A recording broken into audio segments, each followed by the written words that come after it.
Salam, hər birinizi kanalımızda xoş gördük yenidən. Bildiyiniz kimi bu ay Məhərrəm ayıdır. İmamlarımızın ehsanında umaç halvası pişirirəm. Allah hər kəsin ehsanını qəbul eləsin. Halvanı bişirmək üçün mənə lazımdır 5 stəkan şəkər tozu, 5 stəkan un, sarı kök, duz və 600 qram kərə yağı. Keçək halvamızın hazırlanmasına ilk öncə umacı hazırlayırıq.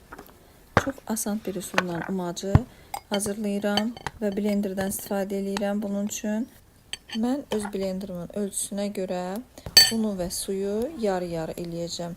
2 stəkan yarım un və yarım stəkan su töküb ağzını örtürəm və fırladıram. Sizin blenderinizin ölçüsü əgər biraz genişdirsə, siz 3 stəkan un da tökə bilərsiniz. Ancaq məndə 2 stəkan yarım tökdükdə artıq gördüm ki, yox, yetərlidir. Baxın, bu blenderin orta hissəsində qaşıqla açıram ki, fırladan hissə həmin yeri tutsun. Və 1 dəqiqə ərzində fırladıram. Çox işlətməyə də ehtiyac yoxdur. Elə bir dəfə açıb baxırsınız ki, artıq umaç hazırdır.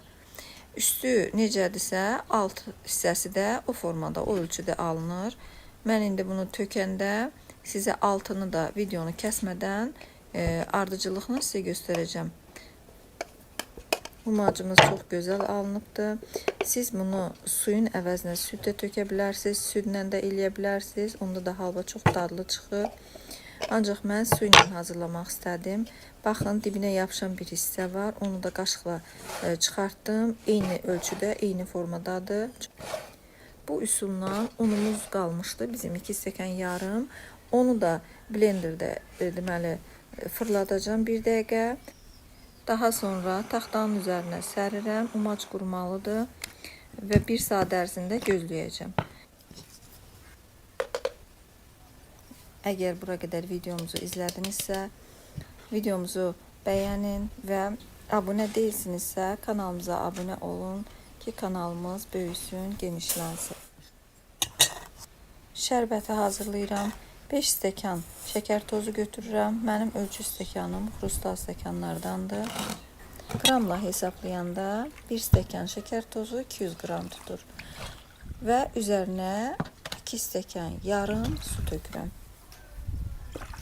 Çay qaşığının ucunda bir balaca, belə deyim, bir çimdik limon duzu atıram. Siz bunu limonla da əvəz edə bilərsiniz. Və qoyuram qaynamağa.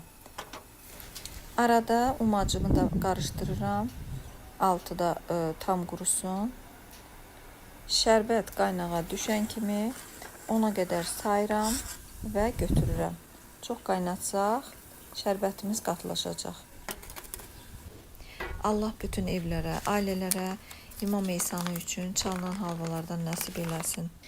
Kərə yağımızı götürürəm. 600 qram kərə yağı götürürəm və ocağın üstünə qoyuram, ərisin.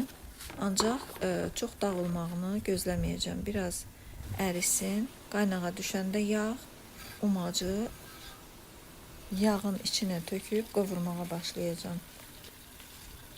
Halvamızın umacını yaxşı qovursaq və şərbətini vaxtında düzgün töksək, onda halvamız qəşəng olacaq inşallah.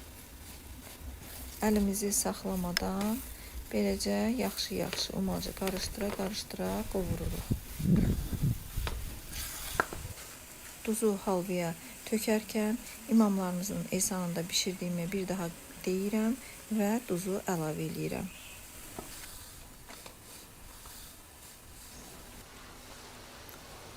Gördüyünüz kimi umac artıq yağa düşdü. Mən sarı kök əlavə edirəm və biraz da belə qovururam və qazı aşağı yendirirəm ki, yanmasın. Mən onun rəngini dəqiqləşdirib şərbəti tökənəcəm, gec olmasın. Biraz umacdan götürürəm və üzərinə bir balaca şərbət töküb yoxlayıram rəngini. Əgər rəng siz istədiyiniz kimi alınırsa, deməli mütləq şərbəti tökmək lazımdır.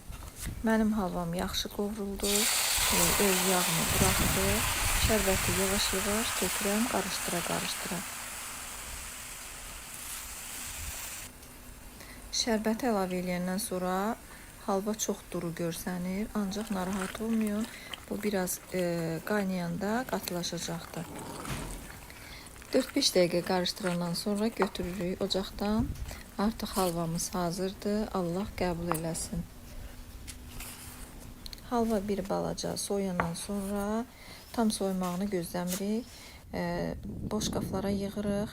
Üzərini bəzəmək istəyirsinizsə, əgər naxış vurmaq istəyirsinizsə, üzərinə naxışlar vurursunuz.